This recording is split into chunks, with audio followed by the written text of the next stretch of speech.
need to enforce that. And then as a corollary on that, as a kind of as the follow-up on that, as of yesterday, the governor came out and said kind of the same thing, that the governor wasn't going to be kind of implementing the COVID strictures, the COVID restrictions anymore.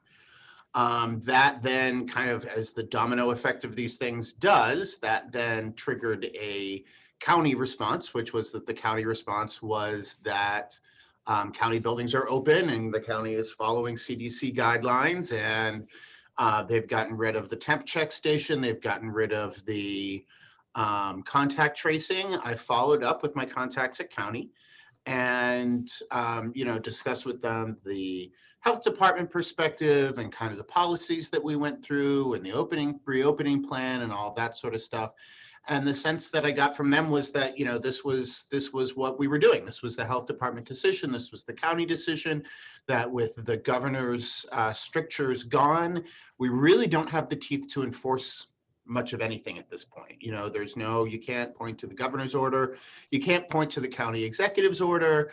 As you all know, or one of the things that we talk about a lot is that we are, we're an entity, but we are funded by the county. And so in large ways, we're a county department and we're using city buildings. So a lot of the city stuff kind of, they're their buildings, right? So, but we're the ones who are running the place. Because of this, and because of the changes in society, because of the changes in the way that things have been going, the changes in the way that a lot of businesses and not-for-profits are addressing this stuff, and based on my observations of what I'm seeing when I'm out and about with my family and my kids and myself, kind of this is my recommendation. And I think that this is what we need to do. I think we really need to kind of table a lot of our reopening stuff, or really sunset a lot of that stuff. I think Jill, that was the term that you and I talked about earlier today when we discussed that, to just sunset many of those restrictions. So that would have us eliminating temp checks.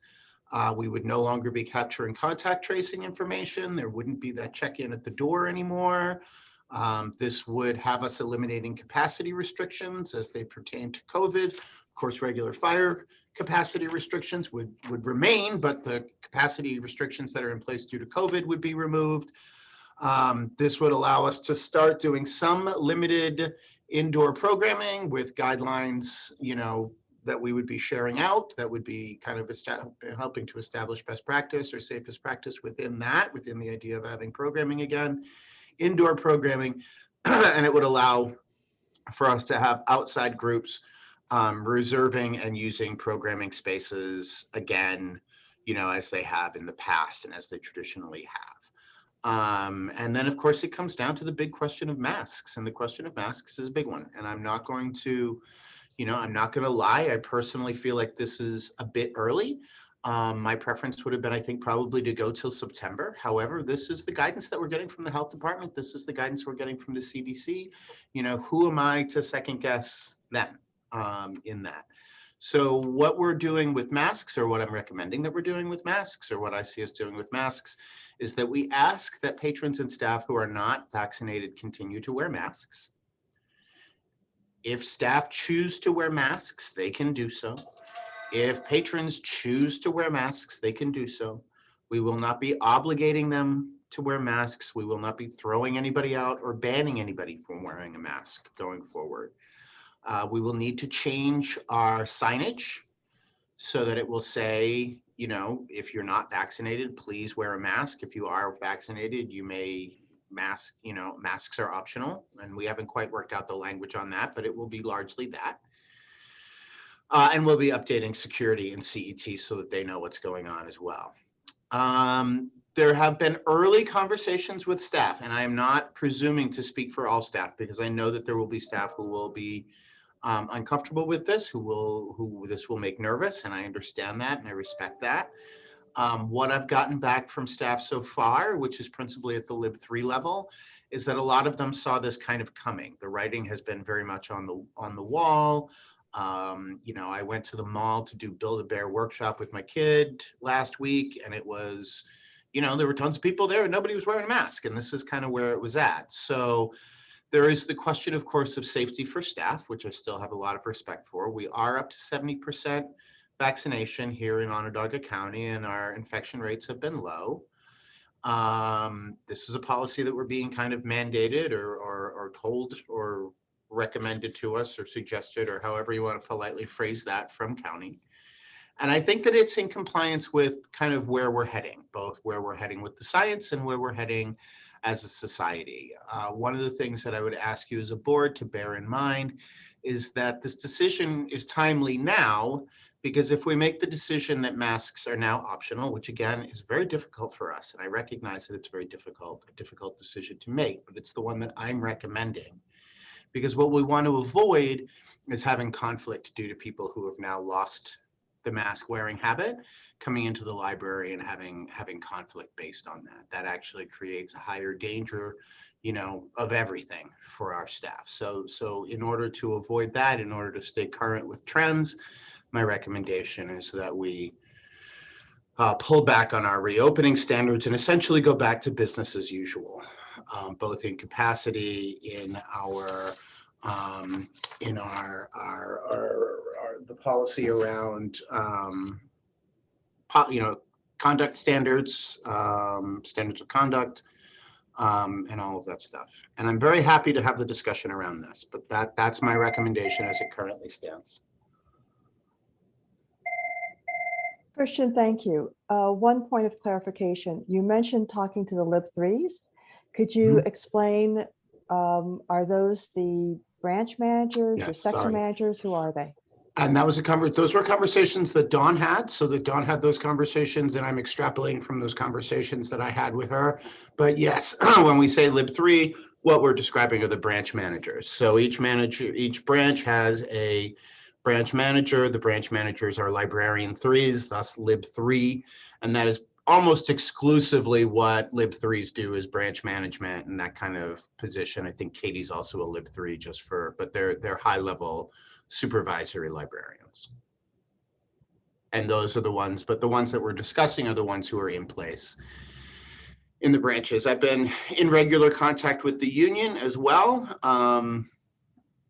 Again, I don't know that any of us are thrilled about it at this time, but I also think that all of us are fairly cognizant that this time was going to come, and it is now upon us. And I also know anecdotally that Kathy has been going to the farmers market, and one of the first questions she's been getting from everybody is about our mask policies and whether masks are required and what the requirements around masks are. Yeah, Sam, what's up? What are your concerns?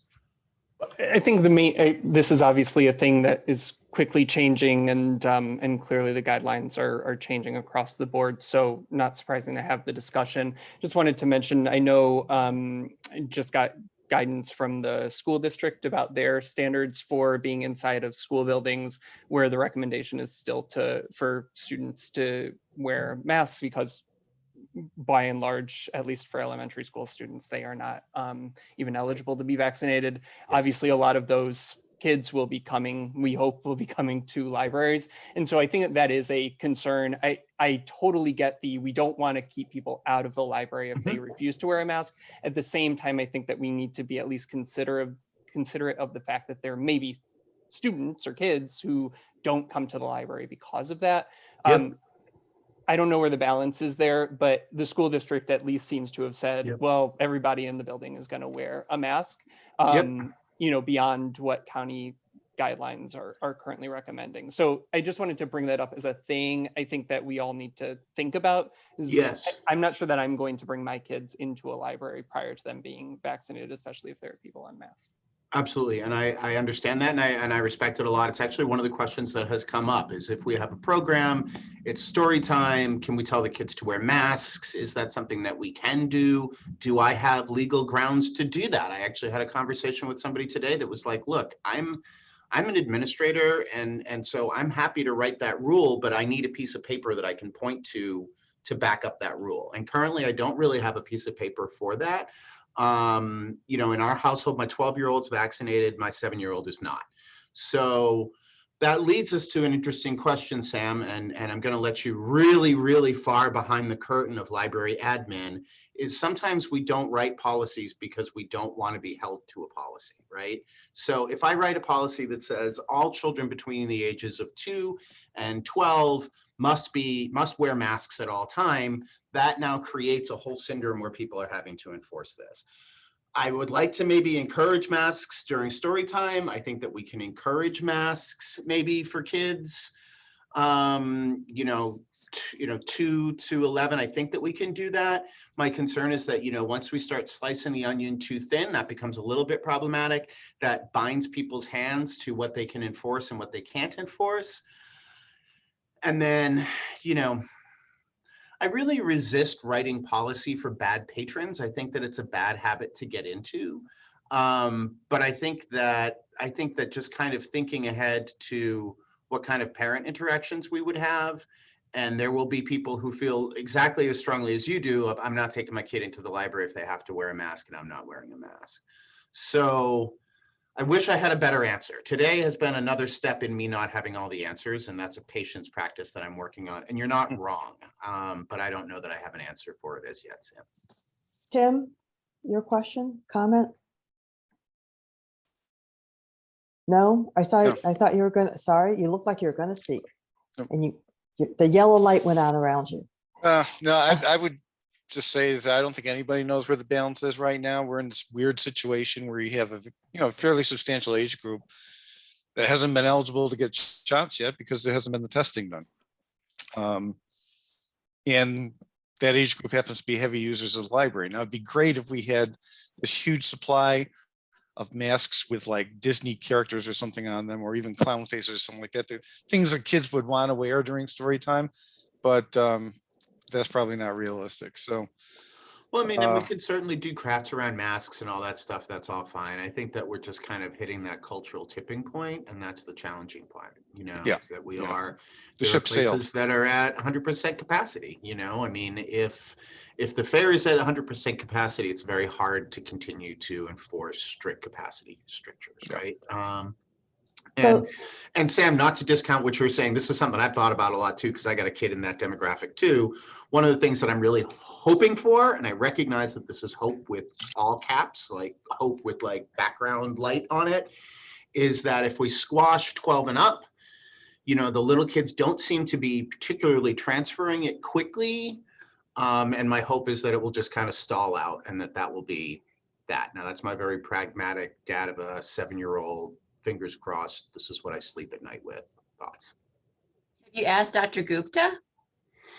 I have not spoken to Dr. Gupta. I don't have direct contact with Dr. Gupta, but I did touch base with my folks at county and said, is this the health department recommendation? And I was told, yeah, this is what the county's doing. This is what's in line with the health department. Well, even for little children, We have not gotten into the little children because the policy that they were setting was principally for the office buildings, so that's what we've been talking about. I'm happy to kick it up the line.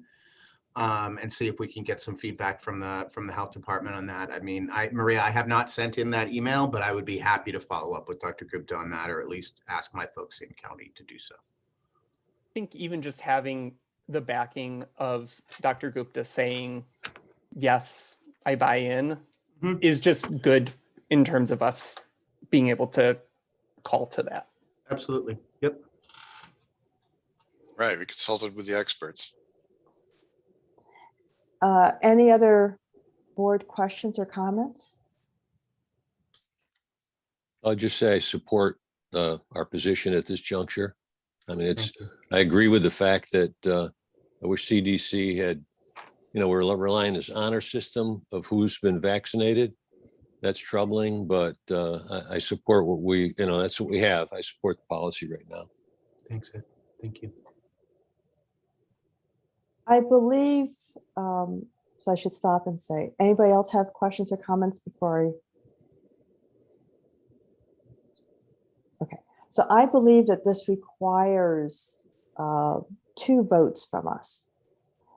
I think one of the attachments that Gail sent us is the patron code of conduct policy. We added text to that policy last summer in terms of requiring masks. it says all patrons must wear a mask which covers their mouth and nose when they are within the library for their protection of themselves, staff, and other patrons. I did not see in the resolution from last summer that we had a natural sunset to that. So I believe that we need to vote to sunset that part of the patron code of conduct. I also believe, and that we need to sunset the reopening plan or pause the reopening plan.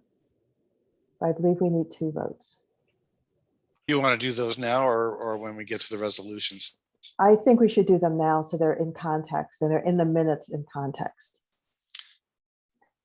I think I would suggest revising the patron conduct policy, taking out the mandate that everybody wear masks and substitute something like individuals between the ages of 2 and 11 should, who have not been vaccinated should wear masks.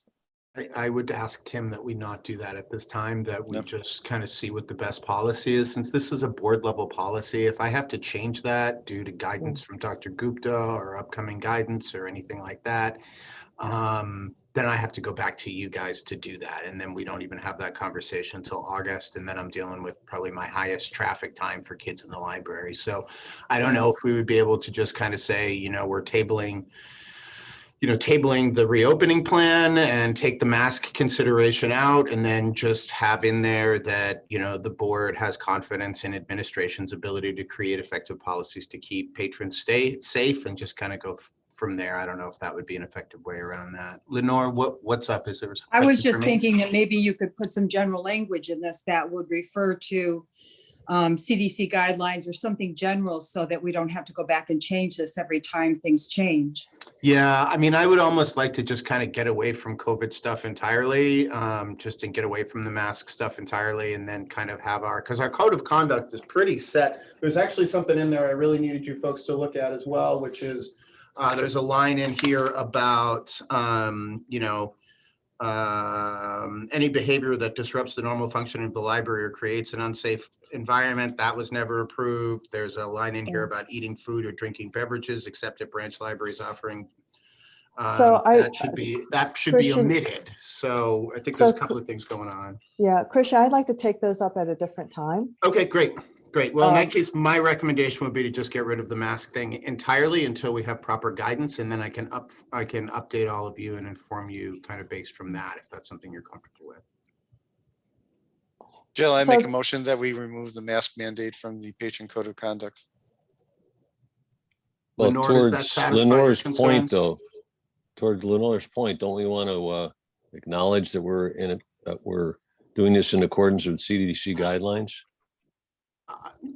Ed, my only concern there is that we're then bound to the CDC guidelines, whatever they may or may not be. Not really, but I would say this, even if we don't have a meeting in August, we can come together as a group if there was a situation that we had to react to quickly. But I don't see that happening right now. Yep. The only thing about that is this is specific to current CDC guidelines. That doesn't mean we're saying we're always and forever going to be in compliance. Well, yeah, and that I guess is my only concern. And if that's language that folks are comfortable with, then that's great. As a guy who as the person who gets, who enforces the rules, my only concern would be that then ties us to the CDC until such time as we choose to have a vote that doesn't tie us to the CDC. But if that's what folks are comfortable with, hey, that works for me, we can make that happen easy enough. Well, I if it think- says current CDC as of this date, that doesn't tie you to something that happens in October at this I point. think, I think we'd have to tie it, Ed, not to a date, but to a specific guidance. Which is effective today, though, not forever. Well, what Not for- you see my concern that we're now talking about a specific guidance on a specific date as per instructions as of 4/25 today. And that's where I just get a little bit concerned about having that. But again, I'm happy to go with whatever. We could throw in some language of, we'll be responsive to public safety per best guidance and best practices, industry best guidance and best practices, or public health best guidance and best practices, which would have the CDC, it would also have the county, it would also have our health department, it would also have library practices. And that might give us a little bit more flexibility and not tie our hands quite as much, but I'm very happy to work with whatever you folks want. Let's go with So, Occam's razor can- and go with the simplest solution. Can I just note that we put this in the policy last summer, but since then, masks have been mandated in institutions that didn't have policies, and they were mandated by the governor. So I think if we recognize that we can take this out, and that as an institution will respond to the things that are mandated around us, then if masks become mandated again, we would respond to that. If masks continue not to be mandated, but in other areas, for example, using Zoom for our board meetings, this is a governor policy that we're following, a governor executive order. Sam? I know that we just talked about getting guidance from Dr. Gupta. I have not been able to find any current policy from the city, just given that we're in city buildings. If we can vote on a resolution that says, provided that there's, the go ahead from health department and city policy to the degree that we need it, that we can just attach to it. So if Dr. Gupta comes back and says, absolutely not, please do not do that, then I think we'd want to know that as well. So if we can have I don't know how we do that, but some caveat on that we will attach that agreement to the guidance here, that would be great. Sam, the reference to the city, though, the city's given deference to the county to run the facility. So I don't know that I would want to put that in there. But in other words, if they came to us, obviously we're going to listen, but I would think that county health department advisories are going to be more important at this point. Okay, so then I let's don't have a just lot say of on contact the, with the city on that, Sam, just for perspective, but I'm wondering if we can again use that magic phrase per best practices or best industry practices, and that would be encompassing of that without also, I don't want us to be limited to me tracking down the person that I need to talk to in the city who's like, why are you asking me this question? But at the same time, I also don't want to indicate to you guys that I'm playing like a cowboy here, because that's not my intention either. if we can get health commissioner sign off on it, then I'm Can I- comfortable with that. Offer phrasing, which is that, and someone else actually would have to make the motion, but we're voting to remove the requirement that all patrons wear a mask from the patron code of conduct policy, and will in the future comply with best practices from the county health department in terms of patron safety. Is that a new motion, Jill, or? Or I Sam, can or- withdraw my motion and then we could substitute that one. Okay, I withdraw my second. And if that motion that you just stated, I would say so moved, Jill, okay, what you just said, what Okay. she said. So I I'll see- second that. Was that Tim? Yes. Okay, any discussion? Call the question. Okay. Etta, Yes. Lenore, Yes. Babette, Yes. Maria, Yes. Tim Dodge, Yes. Christina, Yes. Sam? Did I do Sam twice? Nope. Sam? Yes. Sorry. Yes to the question. No, you didn't ask me twice. Ed? Yes. And I'm also yes, thank you. I believe we need I think that we need a motion to sunset the reopening plan. Is that correct? And I just want to clarify one thing as well. We're still going to keep the barriers up. We're still going to keep tape spacing. We're still going to have stanchions. I mean, we're not just trashing everything. This just has to do, the principal thing that we're getting rid of is that front door check-in, which a lot of people are happy to not have, including people who are privacy advocates. So no more check-in at the gate, no more temperature check, no more giving your name. And then, you know, the capacity, some of the capacity issues.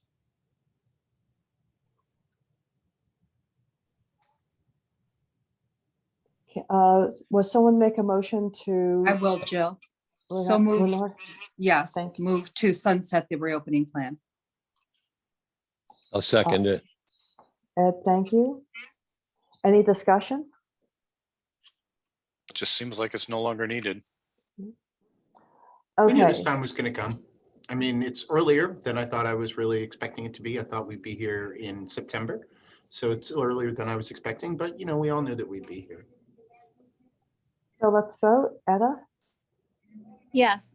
Lenore, Yes, Babette, Yes. Maria, Yes. Tim, Yes. Christina, Yes. Sam, Yes. Ed, Yes, and I'm also yes. Thank you.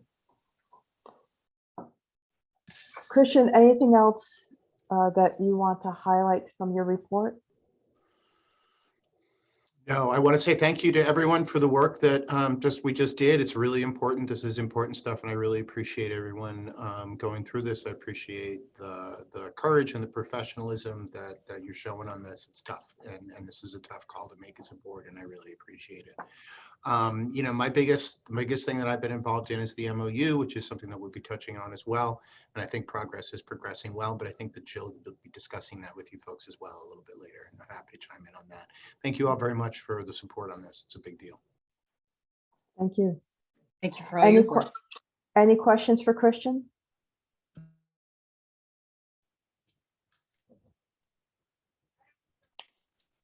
Not hearing any. Thank you. So everyone should have received my board report. It's also on the website.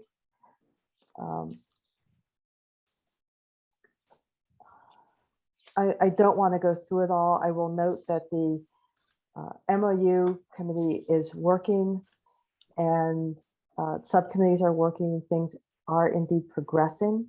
You will see that in my report that the language is becoming clearer in how we talk about OCPL system and OCPL city. That is actually very helpful as we're writing the MOU and talking about the different components of OCPL. I will also want to publicly applaud Jerry Nichols on his efforts to facilitate the MOU process and the work that he's been able to do to move us forward. It's really been quite helpful to have him working with us, and I want to thank the board for funding that.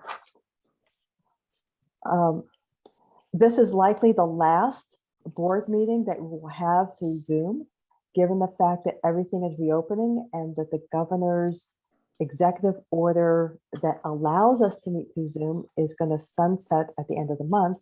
I don't expect him to renew it.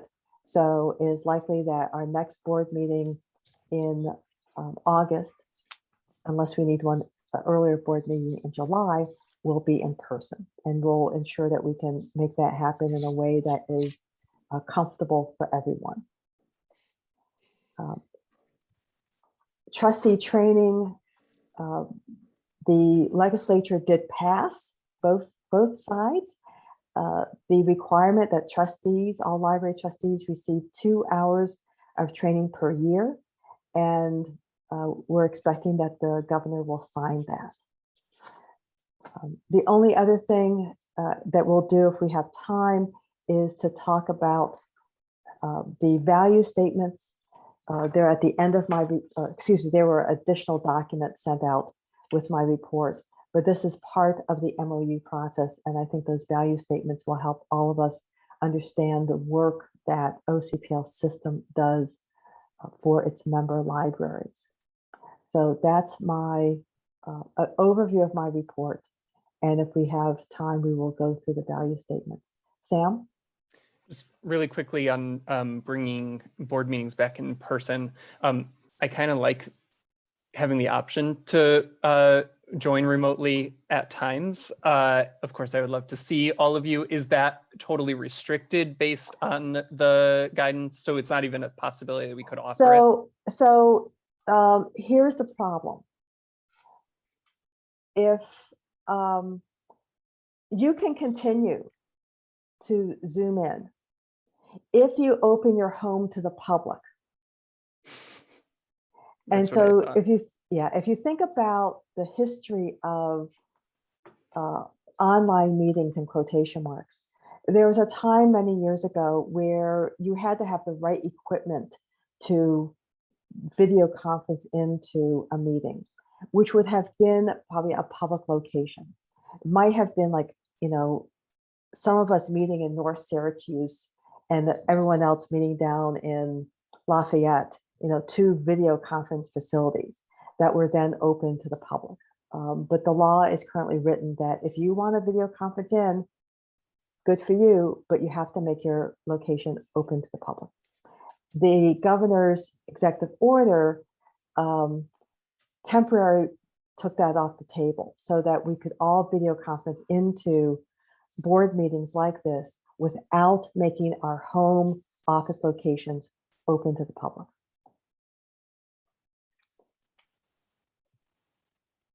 Lenore? Jill, is there a provision that I'm not sure where it could be, where we could allow this for our group? For example, it's in our bylaws. We have a change coming Tuesday to allow this. No, nothing? No, because it's open meeting law. This is state law. And as a state chartered institution, as a public library, our board meetings have to comply with open meeting law. So Sam could open his home to, or wherever he's getting in, to the public. Does he have to publicize that, or just Yes. not? Yes. Oh my- Yes. Yeah. So it becomes messy. Now, one thing we could do is to have the board meet together and provide a Zoom link for the public, which would lessen the number of people in the room. And so that's something that I will talk to Christian about, again, how to do this comfortably so we're not 50 people crammed into a room. So, Christian? Hey, Jill. Yeah, I wanted to speak briefly to that technology component. I will always make the technology work for us. I won't actually do it. I have staff who are really smart about it, though. So we will make sure that the technology works for folks. And this is me, this is possibly in the future. I'm not sure. It would be interesting for us to find out. And I don't know if this is the answer. I don't know if Sam might be able to be an observer as a board meeting and then be an observer and possibly have somebody via proxy say Ed is present and he is voting for Sam, who is an observer. If it's not an important meeting, perhaps Sam could be an observer and not count towards the quorum. I mean, I'm just happy to say that we're happy to work with folks from a technology standpoint. Also, just so that folks know, if you're familiar with our boardroom is a pretty good sized space, but it will fill up. My expectation is that for at least the first couple of board meetings that we are in person again, I'll set us up in a program room where we'll have more space than in that boardroom. So we'll be able to be, more emphasizing some distance for folks who are more comfortable with that. Sam, I get where you're coming from, and we're going to try and find out some answers. Okay. There are Thank you. just some of these things, the whole last year has been bad, but there have been a few silver lining things that I have dig been it. great. And so So I dig it, man. Sam and Christian, one of the things that we did with Bob Manning when he was in Florida is he would call into the meeting to listen, but it did not allow him to vote.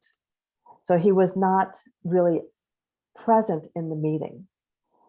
And so that's a possibility, but it really means you're not acting as a board member. So anyway, again, we need to comply with state law and we can't overrule it as a board. Any questions about my report? I should also note that we do, as a board, have to approve the budget before the budget is submitted to the county. And according to Mark, it seems like the budget will be due August 6th.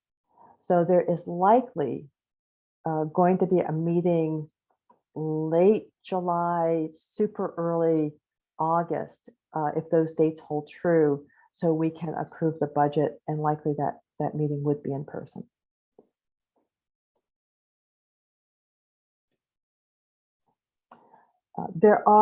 If there is no additional questions for me or comments, that we do have two other resolutions to vote on.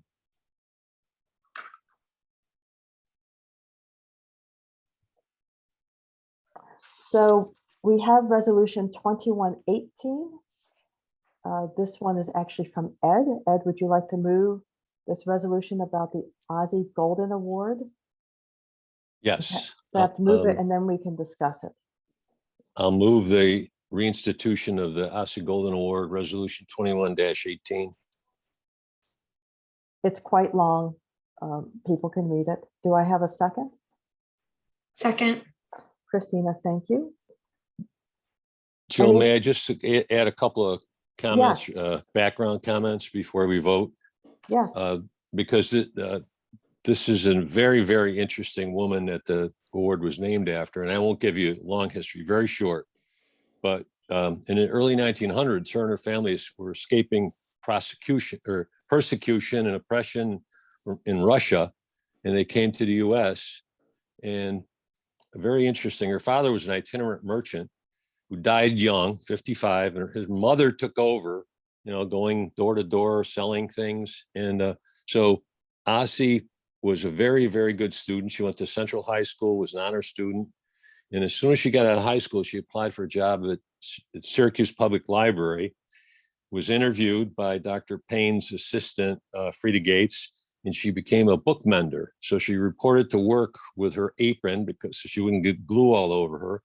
And in her words, she said, "I rose from the paste pots via Melville Dewey and Isidore Mudge to become head of the department," which is what happened to her. And she later went to SU in Columbia, was Phi Beta Kappa and so forth. And just a couple of things, she initiated Friends of Reading and Books Sandwiched In, which were the book reviews that used to go on for many, many years. And just one last comment that was said about her in a newspaper clipping in '67 when she retired, because she was 45 years in library. This reporter wrote, "If anyone in this community has typified the selfless spirit of public service, it is she, and all who tread the road that leads up to her desk will feel a deep sense of loss as she leaves." So she was very inspiring. The trustees initiated it. The award was given out for many, many years, and then it was paused. It's now been reviewed, and it's perfectly appropriate and legal for us to do this. So you'll see, I won't get into all of it, everything that's in the resolution, but it's a $500 grant, you might say, or award. The name gets inscribed on a pewter bowl, and then there's a celebratory event. I participated in many over the years, representing county exec's office. So we would do this. We would ask the staff to put a new plan, to look at the old rules, see if they're appropriate, put a plan together, come back to us, and then you'll see from the resolved, we would attempt to award it this year in by November, and then go back to the original April date during library work thereafter, if this is approved. So a lot of worthy people over the years got the award, and I think it's going to be very good for staff to see it reinstituted. And this would be for the central library staff and the staff at the city branches? Yeah, so CPL, at this point, it had not been extended to members, but it's been branch. In fact, several of the winners were branch managers. And they were not just librarians, there were different people at different levels in the library. So I think it's a great thing to step forward, and I urge everyone to support it. Yeah, I'm really enthused about this, and I appreciate Ed doing the legwork on bringing this back. I think that people like this. The fact that it's not limited to librarians is really great too. Paras in the profession don't get as much. There's not as many awards for a really good circuit clerk, and so stuff like that, stuff like this that is not tied to the MLS is really important. I'm really bullish on it, and I appreciate the work that's gone into bringing it back.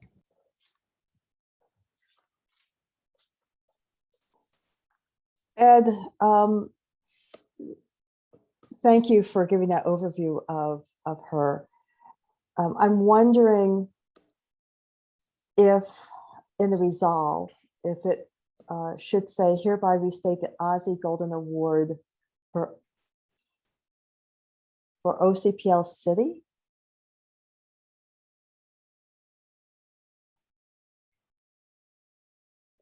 Why do you need to say that? And that's one of the things, that's one of the terminologies that we're starting to use to add more clarity, to make it easier for people to understand what OCPL, system versus city is, and kind of gets into the question of, the umbrella services that we provide to the members, and then the more, direct supervision that we provide for the city libraries. So that little OCPL county, OCPL city is what we're trying to use as kind of a term of differentiation between the two, just so that people don't say, hey, well, I work at Fayetteville and I think I should be able to get this award too. Why don't we leave that to when you come back with a plan, put it in the plan, and then we'll accept it then Okay, after we have a chance to study it. I mean, that works for me. Any other comments? I don't see any reason not to do it. That's an endorsement, I take it. Yes, it is. Okay, so let's vote. Etta, Yes. Lenore, Yes. Babette, Yes. Maria, Yes, sorry. that's okay. Tim, Yes. Christina, Yes. Sam, Yes. Ed, Let me think. Yes. and I'm also yes. Thank you. The second resolution is 2119. It reads, resolved that the OCPL Board of Trustees approves the grant application to the Syracuse Parks Conservancy Greening Grant for $382 to purchase tools, fertilizer, and plants to update the land bank pocket park near the Monday Branch Library. Can someone move this?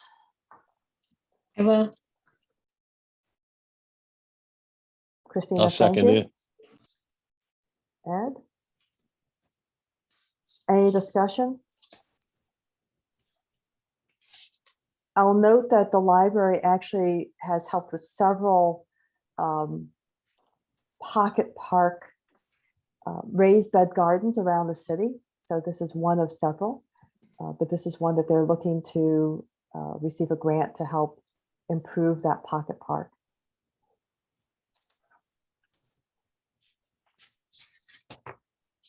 If there are no more comments, let's vote. Etta, Yes. Lenore, Yes. Babette, Yes. Maria, Yes, Tim, Yes. Christina, Yes. Sam, Yes. and Ed. Yes. Okay. Where's my agenda? So there were other pre-reads that were sent out, and I need to set up the breakout room for the executive session.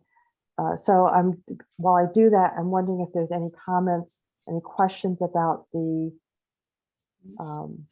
other reports that were received by the board.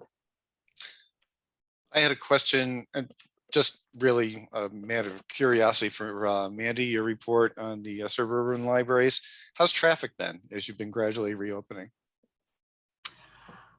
It's been slow. It's been, we're seeing good news. There's been no complaints, issues, or anything like that.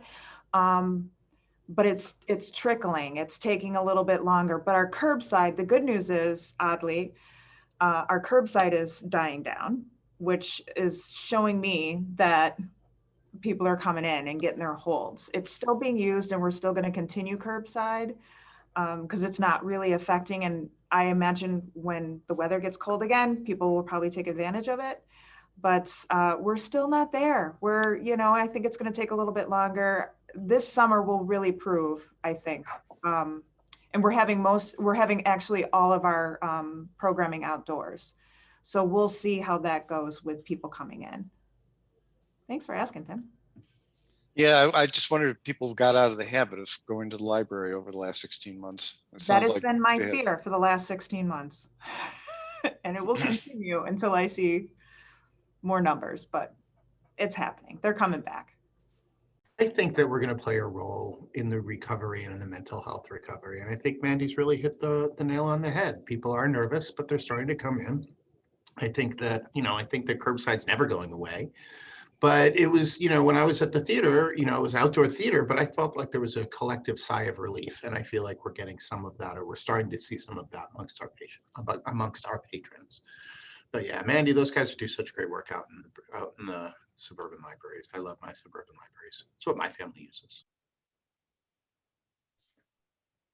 I'm noticing in the chat that some of the other suburban libraries have noted that they've been busy, which is good to see. And Any other? I'm sorry, Jill. And I should say I'm at Cicero, which tends to be our actually not as busy branch. So I can't quite tell you what North Syracuse and Brewerton are doing, but they're usually a busier branches. So. Very good. Any other questions or comments about the other reports? I know that there is a transit report. There was one for the city branches. Jill, quickly, two things. I think one, on the conversation that we just had, it would be great to the degree that some of those observations can be documented.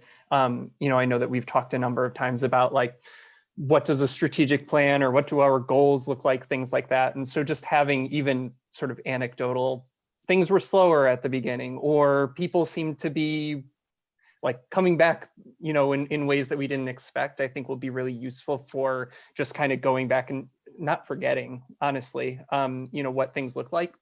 So that's one. The other thing, just I've interesting on the transit report, not anything with regard to the specific numbers, but I think, again, thinking about goal setting and things like that, I know as things come back to being a little bit more normal and maybe we can have more confidence in, you know, fully staffed departments and everything. I've always kind of felt like it would be worth it for us to think about what are reasonable goals for what transit looks like. And I think that may be a part of the MOU conversation that, you know, may be a discussion, I don't know. But like these numbers are maybe awesome, maybe not. It's hard to tell outside of just reviewing previous months and saying, okay. But, you know, if we were able to say, I mean, I know Christian and I have talked before about like, well, what if we said a week is the expectation? Like, are we meeting that? Awesome, good. It looks like we are. Should we expect that it's faster? Should we expect that that's right on? I think these reports are really great to have, but they don't give me the kind of information about like, are we doing what's expected? Because, you know, maybe that everyone's expecting that we get books to people within a day, and then clearly we aren't meeting that goal. I don't know if that's a reasonable goal, but, you know, clearly we aren't meeting it. So that's the only thing that I would just ask of the transit report, or things like that. It's like, let's figure out if there's a benchmark that we can call to. Hey, Sam, I really like the idea of establishing history on some of this stuff, and that might be a way of our doing it. You know, obviously this year's an outlier. You mentioned the staffing. We're working really hard to get back up to full staffing, including part of that does include the transit, and that will definitely help that more. I'm trying to keep specificity about timing on transit kind of out of documents at that time. And it's not because I'm trying to be slick. I just don't want to make promises that we as an institution couldn't keep. At one point this year, we were, you know, as you guys have heard me say a million times, I was spending time down there on a daily basis myself to keep the things moving. But I think that we can do best practices or do our best. And I think that that's important. I think we've been doing a really good job. I've been really impressed with the team that we have there. Yeah, it's not like I want this tomorrow. I think it's just, again, as we think about what should the library look like in the future, if we could have that as sort of a, goal of, can we set what a best practice would look like? And even if it's a range, I think that would be useful too, just so that we have something to talk about outside of just like, oh, that looks interesting. Yeah, totally, man. I absolutely agree with you. Yep, you're right. Important for Jill, setting patron expectations as well. Absolutely, right. Jill, before we go to executive session, I just want to say kudos, and I forgot to do this a couple months ago. I am a member of Center States, and I do know that our own Dr. Dane Dell actually presented at the Tech and Culture Speaker Series at the end of last year. So kudos, Dr. Dell. And I think that information about what he talked about is on the website. So thank you, Dane, for representing the library. Also, congratulations on the 2 testimonials from Jordan and Manoa on the delivery. Thank you. Thank you very much. Yeah, we're really lucky to have the staff that we have. Dane's a really great guy to work with, let me tell you. Anything else on the received reports? Sam, would you like to make a motion? May I Or- just, Oh, yeah, sorry. just mention a couple of things for future consideration. One is the first author in the new season of Focal is Susan Orlean, who wrote The Library. And I think it would be ideal for us to consider making tickets available to either some patrons or library staff, not just at Central and the branches, just throwing it out for us to consider it. The second was, I only mentioned Ozzy Golden, but there was also a Trotsky Award, not Trotsky like Leon, Trotsky. And those funds were used for training and a bunch of other things. So I will look into that further and maybe have more to say about it. And Jill had asked me, and Jill, sort of a sub of finance with Christina, to look at some of the trustee fund history. And it's amazingly interesting history, which I'll report on at a future date, but it really goes back to the first gift being 1901. I had said to people, this money is accumulated over a long period of time, so we can't really kind of give it away quickly.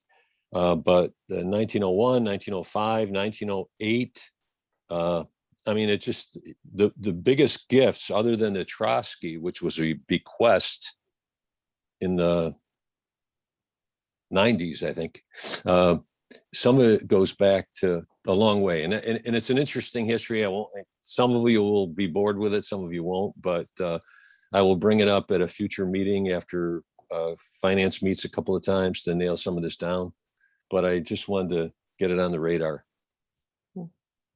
And let me just note about the trustee funds. One of the things that I recognize in talking to Marilyn Tucci was that the trustee funds are not one big fund. There's many smaller designations in there. And so getting that understood so that we really understand what money is available is important. And so thanks to Ed for spearheading that. I just want to chime in real quick. Ed, that book, The Library, is it's a real love story to modern libraries and to modern librarianship, not so much the old jewelry box libraries that I think a lot of people get hung up on and romanticize. So if you get a chance to take a look at it, it's a really good read. And as I say, it really speaks to how libraries are today in a pretty interesting way. I agree. And we for a while were, as trustees retired, giving it as a gift. So maybe Tim has that to look forward to in the future. Okay. Sam, do you have a motion? Yeah, make a motion to move into executive session. I second. So the motion should read that to move Do you need into me to executive say it? session. Yeah. So be it resolved that per section 105 of the Public Officers Law, this board shall now move into executive session for the purpose of discussing the employment history of a particular person. And I All heard Babette second, I believe. Second, yes. Yes, I did. For the board members, I'm sorry that we have to vote individually, but we do. Etta? We have to vote to go into Yes. exec session. Lenore? Yes. Babette? Yes. Maria? Yes. Tim? Yes. Sam? Yes. Ed, I'm also yes. Yes. I'm gonna put you in a room and then I will join you in a moment. But I'll open the room so you all can go and then I'll be with you in a moment.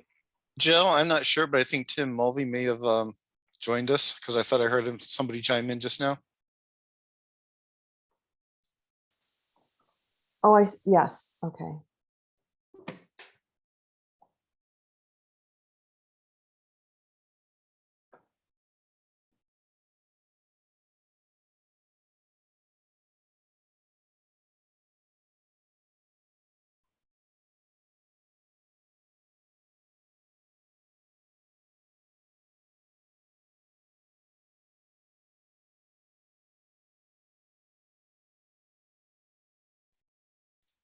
Gail, it was Ed and who closed it, moved the executive session closed, and who was the other person? Me. Tim. And Tim, Tim seconded. And we made no decisions in executive session. Madam Chairman, we're going to have to work on the Tim because now that I'm here, it's going to be a little confusing. Well, Yeah, it really won't because this is my No. last meeting. yeah, Oh, my apologies. that's okay. I was gonna So- shoot for Tim 1 and Tim 2, like thing 1 and thing 2. Could have gotten the t-shirts and everything. So close. So at the, I had hoped to start or to discuss the value statements that one of the subcommittees has done for the MOU, the Memorandum of Understanding between the system and the members of the system. Those value statements are still in draft. It's 1 page. I encourage everyone to look at those and to read them. Maybe in August or at our next meeting, we can take some time to review them, help to broaden our perspective. Other than that, I want to thank Tim Dodge for 10+ years on this board. Thank you. and if I may also, he was also on Liverpool board and he's been heading committees and very valued member. And Thanks. it's been great for you to hang around even though your term had ended, which you've been very valuable. And Yeah, I'm they sure doubled we'll my call pay. on you in the future. You deserve a lot of credit for sticking with us. I enjoyed this work a lot. I've enjoyed working with all of you. This is a great institution. Going to do great things in the future. Tim, miss thank you, you. Tim. Thanks. Thanks, Sharon. Yes, I'll miss you all Thank too. you. So if there's nothing else, can we have a motion to adjourn? For old That's time's Tim's sake, role, Gail. the old Tim Dodge role. Oh, please do. Gail, I move that we adjourn. I thank you, Tim. Do I have a I'll second? second it. All in favor, say aye. Aye. Aye. Any opposed? Anyone to meet longer? It's 5:16. Tim, you owe This me a meeting is bourbon. over. Yeah, okay. The meeting is Maker's Mark. adjourned. Thank I can do you. Thank you that. very much, everyone. care. Thanks Thank very you, much. See you everybody. later. Thank you. Stay Bye, well. everyone. Thanks, Tim. Thanks. Bye-bye. Bye-bye. Hi, Tim. Aye.